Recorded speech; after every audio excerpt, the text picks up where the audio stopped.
Kusina po tayo para sa West Philippine Sea. Kusina po tayo para sa West Philippine Sea. Magandang umaga po. Tayo po ay nagsasagawa ng isang noise barrage.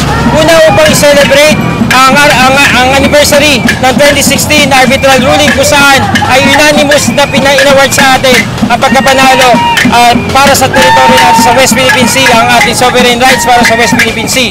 Pangalawa, upang ipanawagan na kundinahin ang marahas na ginagawa ng pambubuli ng China sa ating mga kababayan sa West Philippine Sea. Pangatlo, ito ay pagbibigay suporta sa mga kasundaluhan natin at Coast Guard na nasa West Philippine Sea, gayon din ang mga mangingisda. At bilang panghuli ay ang panawagan sa ating mahal na Pangulong Bongbong Marcos upang gawin ang month of July bilang West Philippine Sea Awareness Month.